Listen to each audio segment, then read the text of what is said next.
Coucou, bonjour les enfants, bonjour les bious. Vous pouvez vous installer, installez-vous confortablement. On va commencer notre séance. Et on commence tout de suite avec la séance questions-réponses. Voilà, nous arrivons au terme de cette année. Voilà, et nous arrivons au mois de juin, le dernier mois de l'année. Pour cela, je vous ai demandé de préparer des questions si vous avez des questions qui ont un lien avec ce que nous avons appris ou peut-être pas, des questions que vous vous posez. Et pour ce mois de juin, je vais essayer de vous répondre au mieux ce que je peux apporter, voilà, par rapport aux réponses des questions que vous vous posez. On commence avec la première question, qui est une question de Stella. La question est la suivante. Est-ce que Jésus et Dieu mangent? Est-ce qu'il mange? Alors, Stella, merci pour ta question. Eh bien, figure-toi que la Bible dit que Dieu est esprit. Dieu est esprit et euh, parce qu'il est esprit, il n'a pas besoin de manger. Pourquoi nous mangeons? Parce que nous sommes des humains, nous avons des corps et parce que nous avons des corps, nous fatiguons, nous travaillons dur et puis voilà, du coup, nous nous fatiguons et nous avons des besoins de survie, des besoins de reprendre des forces et tout. C'est pourquoi nous mangeons. Nous, et Jésus, quand il était ici-bas, comme il était homme, voilà, il a mangé, il avait besoin de boire, il avait besoin de manger, il avait besoin de se vêtir et tout ça. Et maintenant qu'il est auprès du Père, qu'il est avec Dieu, il est esprit, ben, il n'a plus besoin de manger. Voilà, c'était là la réponse à ta question. Deuxième question, qui est encore une question de Stella, qui est un peu en lien avec la question de Angelo. Je dis d'abord la question de Stella. Est-ce que Dieu et Jésus, ils dorment? Voilà. Et la question de Angelo, dans l'histoire de la création, on nous dit que Dieu, le premier jour, il a fait ceci, le deuxième jour, le troisième jour. Mais entre ces jours-là, dans ces jours de création, comment Dieu a-t-il fait pour se reposer? Enfin, il s'est reposé. Et ça va un peu dans le sens de Stella. C'est comme si tu demandais est-ce il a pris le temps de dormir, voilà, de faire, de se reposer, voilà. Eh bien, je vais essayer de vous répondre. Merci pour vos questions. Merci pour ta question Stella et pour ta question Angelo. Et je vais essayer de répondre. Ben, la réponse est la suivante. La Bible dit Dieu ne sommeille ni ne dort. Voilà. Parce que ce que nous avons répondu tout à l'heure, Dieu est esprit. Voilà. C'est parce que nous sommes avec notre corps humain, nous avons besoin de nous reposer, nous avons besoin de manger, de boire les besoins primitifs, mais aussi de se reposer pour reprendre des forces. Eh bien, Dieu, en tant qu'esprit, il n'a pas besoin de dormir. Lui, voilà, il est sur son trône, il est pleinement Dieu, il est tellement puissant que voilà, il n'a pas besoin de dormir. Et la Bible nous dit même que quand nous dormons, Dieu, il veille sur nous. Dieu a les regards posés sur nous. Voilà les enfants. Et maintenant, la dernière question, qui est une question de Isaac, le petit frère de Angelo. Et ta question, Isaac, est la suivante. Quelle est la différence entre Jésus et Dieu? Merci Isaac pour cette question. C'est une très bonne question aussi. La réponse est la suivante. Jésus et Dieu. Dieu, on le distingue en trois personnes. Dieu le Père, Dieu le Fils, Jésus, Dieu le Saint-Esprit. Et voilà, il se manifeste différemment au travers de ces trois personnes. Je vais vous donner un exemple. Voilà, l'exemple de l'eau. L'eau liquide que l'on boit, l'eau potable, là, l'eau, elle peut être de l'eau liquide, mais aussi de l'eau glacée, c'est de la glace, et de l'eau en vapeur. Voilà, quand on chauffe, par exemple, de l'eau chaude et puis qu'après, l'eau, elle s'évaporise et nous voyons comme, voilà, la vapeur qui monte. Mais c'est aussi de l'eau, mais de l'eau vaporisée. Voilà, il y a différentes, c'est la même, le même essence de l'eau, mais il a différentes façons de se manifester. C'est pareil pour Dieu. Dieu est un et il se manifeste en trois personnes. Le Fils, le Fils, c'est la révélation de Dieu parmi nous, quand Jésus est venu avec nous.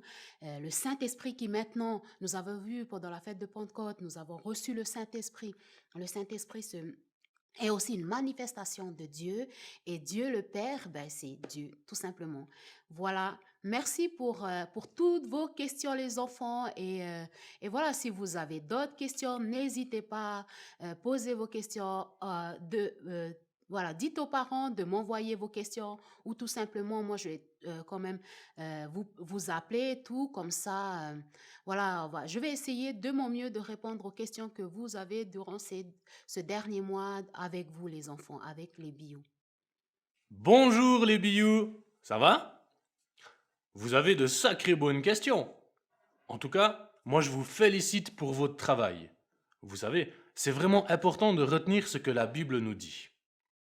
Aujourd'hui, pour une séquence à dimanche, une histoire, nous allons parler du 66e et dernier livre de la Bible. Tu sais comment il s'appelle? Mais oui, c'est l'Apocalypse. L'Apocalypse est le dernier livre de la Bible. Et Apocalypse, c'est un peu un mot compliqué, mais il veut simplement exprimer quelque chose de caché qui se découvre. Un peu comme ceci. Regarde. Ici dessous, on voit que sous la couverture, il y a une forme, il y a quelque chose. C'est rond, c'est assez dur. Hein. Si tu serais tout près, tu pourrais voir que ça ressemble vraiment à un ballon de foot. Mais t'es quand même pas trop sûr. Et Apocalypse, ça veut simplement dire découvrir ce qu'il y a dessous. Comme ceci. Comme ça, on peut voir que c'est vraiment une balle de foot, on peut voir la couleur qu'elle a, et puis peut-être les différentes formes ou les différentes petites moulures. Et bien, Apocalypse, ça veut dire faire cette action de découvrir quelque chose. C'est ce que le mot veut dire, et c'est ce que le livre va nous parler aussi. En plus de ça, ce livre, il n'est pas comme tous les autres livres, parce qu'il utilise beaucoup d'expressions symboliques et d'images symboliques. Mais attends, est-ce que tu sais ce que c'est une image symbolique? Par exemple, une image symbolique, ça pourrait être ceci. Est-ce que tu sais ce que c'est ça? Mais oui, c'est un drapeau suisse, c'est évident. Mais c'est aussi une croix blanche sur un drapeau rouge. Et la croix blanche sur le drapeau rouge, ça représente la Suisse, ça représente le pays. Mais ce bout de papier ici, c'est pas un pays, t'es d'accord? C'est simplement qu'il représente le pays. Ça veut dire que quand on voit une croix blanche sur un fond rouge, on sait que ça représente la Suisse. Si par exemple tu vois ça sur le maillot de foot d'une équipe, tu sais que ce sera une équipe de Suisse. Voilà. Et ça, c'est simplement un symbole. Hein. La croix et le fond rouge n'est pas un pays, mais elle représente quelque chose d'autre. Et bien tu vois, le livre de l'Apocalypse utilise beaucoup d'images comme ça. Il utilise aussi beaucoup d'expressions symboliques. Ah, ça, c'est aussi un mot un peu compliqué. Si par exemple je te dis que Misha, quand il a vu l'ours, il a pris ses jambes à son cou et il est parti très vite. Qu'est-ce que vous en pensez? Qu'est-ce que je veux bien vous dire si je vous dis ça? Misha, quand il a vu l'ours, il a pris ses jambes à son cou et il est parti très vite. Est-ce que tu as déjà vu beaucoup d'ours autour de chez toi? Est-ce qu'en allant à l'école, tu as déjà vu des ours? Moi, j'en ai pas vu souvent, même dans la forêt. J'en ai déjà vu aux zoo, j'en ai déjà vu dans la fosse aux ours, mais pas dans la nature. Alors, est-ce que Micha aurait pu voir un ours ici autour? Je ne crois pas. Ensuite, on voit qu'il a pris ses jambes à son cou pour courir vite. C'est quand même bizarre, on va pas prendre ses jambes à son cou, d'ailleurs moi j'y arriverai déjà plus, pour courir vite. On va pas réussir à courir avec les jambes tout près du cou, je ne sais pas où, ça va pas. Alors qu'est-ce que je veux dire par là? Eh bien c'est ce qu'on appelle une expression. Quand on dit voir l'ours, ça veut dire voir quelque chose de spécial. Si on dit que tu as vu l'ours, c'est que tu as vu quelque chose que tu ne vois que très rarement, ou qui est très rare de voir, et qu'en toi ça a provoqué une réaction, de la joie, peut-être de la peur, peut-être de la tristesse. Mais voir l'ours, ça veut dire waouh, quelque chose qu'on n'a pas l'habitude. Et prendre ses jambes à son cou, ça veut simplement dire qu'on part très vite sans réfléchir, on part tout droit à toute vitesse. C'est une expression. Ça veut dire que les mots, ils veulent pas dire exactement le sens du mot, mais ils veulent exprimer quelque chose d'autre derrière. Eh bien, l'Apocalypse, il utilise beaucoup d'expressions symboliques aussi. On trouve par exemple dans le livre des histoires avec des chevaux de toutes les couleurs, on trouve un dragon, des montagnes en feu, des anges qui sonnent de la trompette, une grande ville en or pur avec une muraille en pierre précieuse. T'imagines? Tout ça on trouve dans le livre. Mais toutes ces choses-là veulent nous expliquer quelque chose d'autre. Elles représentent quelque chose. Et c'est pour ça que l'Apocalypse, c'est important de retenir tout ce que la Bible nous dit pour le comprendre le mieux possible. Parce que tu sais, dans le livre de l'Apocalypse, on retrouve à peu près environ 5 petits bouts d'histoire qui se trouvent dans tout le reste de la Bible lorsque l'on lit 7 versets. Si tu lis 7 versets de l'Apocalypse, tu vas trouver en moyenne 5 petits bouts d'histoire de tout le reste de la Bible. Et pour bien comprendre toutes ces histoires, c'est important de retenir tout ce qu'on lit avant dans la Bible. Voilà, pour l'Apocalypse. Ça va? On répète? Le dernier livre de la Bible s'appelle l'Apocalypse, c'est juste. Et c'est le combienième livre de la Bible? Ah, le dernier et le 66e, c'est juste. Apocalypse veut dire révéler quelque chose qu'on devinait en gros sans vraiment savoir, enlever le voile. Il utilise toutes sortes d'images et d'expressions symboliques qu'on doit chercher à comprendre ce qu'elles veulent nous dire. Pas juste les prendre comme ça, mais comprendre qu'est-ce qu'elles veulent nous dire. Et en plus de ça, dans ce livre-là, on trouve plein d'histoires qu'on peut retrouver dans tout le reste de la Bible. Bon. Et maintenant, qu'est-ce que nous parle ce livre? Qu'est-ce qu'on trouve dans ce livre? Eh bien, dans ce livre, il est écrit qu'un jour, Dieu, il créera un nouveau ciel et une nouvelle terre, tout neuf. Il est écrit aussi un peu plus loin que dans ce nouveau monde, Dieu lui-même essuiera toute larme de nos yeux. La mort n'existera plus, et il n'y aura plus ni deuil, ni cri, ni douleur. Ah, tu te rappelles du jardin d'Éden avec Adam et Ève? Eh bien, Dieu va créer un nouveau monde qui va ressembler au jardin. Ce sera un monde parfait. Un monde où nous vivrons pour toujours avec Dieu. Un monde où nous ne serons plus tristes parce que quelqu'un qu'on aime est malade. On ne sera plus triste parce que les camarades ou les copains à l'école, ils ne se moqueront plus de nous. Un monde où on n'aura plus peur, où on n'aura plus des fois ce sentiment d'avoir un peu comme une boule au ventre. Ce sera terminé.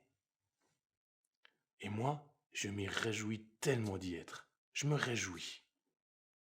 Alors, on ne sait pas exactement, dans tous les détails, comment elle sera cette nouvelle terre. Le livre ne le dit pas.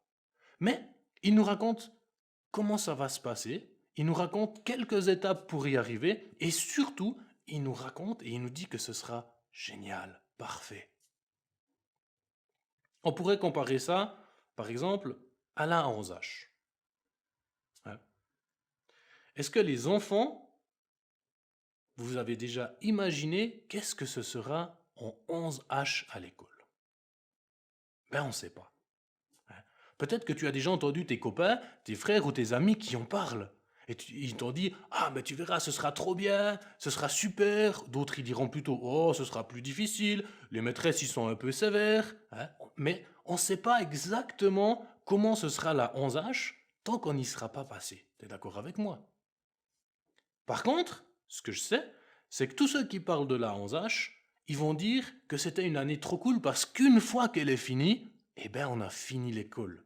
Une fois qu'on a passé la 11H, c'est fini l'école et il y a quelque chose de nouveau qui commence. Eh bien, tu vois, la nouvelle création de Dieu, on ne sait pas exactement comment ça va être, mais on sait plusieurs choses. Avant qu'on puisse aller vivre sur cette nouvelle terre, il y aura quelques étapes. Le livre de l'Apocalypse nous explique quelques étapes. On pourrait les comparer à la 1H, à la 2H, à la 3H, jusqu'à arriver à la 11H, et après la 11H, c'est fini. Et il y a les nouveaux cieux, ou le nouveau ciel plutôt, et la nouvelle terre.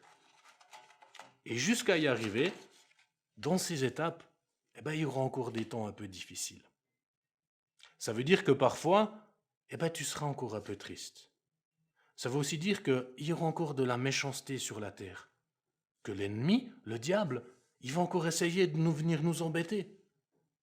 Et tu sais, ça va continuer jusqu'à ce que Jésus revienne sur la terre. Et oui, Jésus va revenir sur cette terre.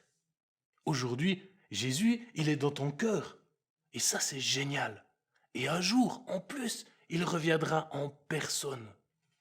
On pourra le voir comme la personne qui est peut-être à côté de toi. Et il reviendra pour relever le mal définitivement, terminé pour toujours. Le livre nous dit que Jésus va jeter le diable dans un étang de feu et de soufre. Ouh là là, Satan et le mal ne sera plus terminé.